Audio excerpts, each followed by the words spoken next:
India, Nepal, Bhutan, Sri Lanka, इन देशों से फार्मासिस्ट की डिमांड अच्छी खासी है। ये अपनी स्किल और टैलेंट के साथ जाते हैं और इतना ही नहीं, वहां पर परमानेंट रेजिडेंसी का जुगाड़ भी कर लेते हैं। इसीलिए तो बहुत ज्यादा तादाद में अब लोग कैनेडियन फार्मासिस्ट बनना चाह रहे हैं।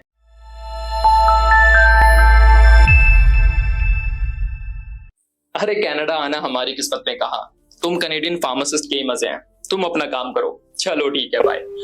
अपने दोस्त से बात कर रहा था, कनाडा के अंदर फार्मासिस्ट है, 2 साल पहले तक इंडिया में ही था और अब जाकर कनाडा में सेटल हो गया है।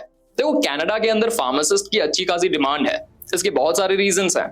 सबसे बड़ा रीजन तो यही है कि कनाडा में ग्रोइंग पॉपुलेशन बहुत ज्यादा है, यानी कि ऐसी पॉपुलेशन जिसकी उम्र बढ़ती जा रही है और यंग पॉपुलेशन उसकी आबादी कम है। इसीलिए वहां पर नेशनल शॉर्टेज है फार्मासिस्ट की और जल्दी वहां पर कोई ये जॉब करता भी नहीं। इसीलिए overseas pharmacist India, Nepal, Bhutan, Sri Lanka, इन देशों से फार्मासिस्ट की डिमांड अच्छी खासी है।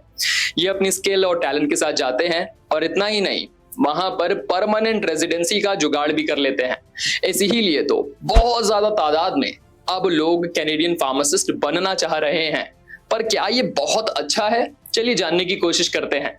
पॉइंट नंबर 1, कनाडा के अंदर फार्मासिस्ट को स्टीडी जॉब मिलती है। जी हाँ, वहां पर अगर आपकी जॉब लग गई तब तो वारे ही न्यारे हैं, क्योंकि वहां का medical health care infrastructure one of the best है दुनिया में। इसीलिए जो प्रोफेशनल्स हैं उनकी सैलरीज भी बहुत अच्छी हैं। लेकिन इसमें एक जरूरी बात याद रखने की ये है कि उसके लिए आपको मेहनत करनी पड़ेगी। अगर कनाडा में ओवरसीज फार्मासिस्ट बनना है तो पीबीसी एग्जाम क्लियर करना पड़ता है। पीबीसी का फुल फॉर्म है pharmacy examining board of Canada. अगर इसको एक बार क्लियर कर लिया तो आपको अच्छे खासे पैकेज पे कनाडा के अंदर फार्मासिस्ट की जॉब लग सकती है। ये तो बात हो गई जॉब की, लेकिन फैमिली का क्या? फैमिली को क्या इंडिया में ही छोड़ दें? नहीं भाई, देखो कनाडा में परमानेंट रेजिडेंसी मिलना भी बहुत मुश्किल नहीं है। अगर एक बार तुम्हारी अच्छे से जॉब वहां लग जाती है, पैसा कमाने लग जाते हो, तो फिर वहां पर कनाडा एक्सप्रेस एंट्री या फिर नॉमिनी प्रोग्राम्स के जरिए अपनी फैमिली के साथ लंबे समय तक रह सकते हो। अब सवाल यह है कि फैमिली तो ले जाएंगे, लेकिन क्या वहां पर रहना आसान होगा? वहां पर लिविंग कॉस्ट कितनी ज्यादा है? ये बात सच है कि कनाडा में लिविंग कॉस्ट इंडिया के मुकाबले बहुत ज्यादा है, लेकिन फॉर्चुनेटली वहां पर फार्मासिस्ट की सैलरी भी इंडिया से कई गुना ज्यादा है। आप 1 लाख कैनेडियन डॉलर्स तक अर्न कर सकते हो एनुअली, और आप अब इमेजिन कर सकते हो कि ये अमाउंट इंडियन रुपीस में कितना होता है।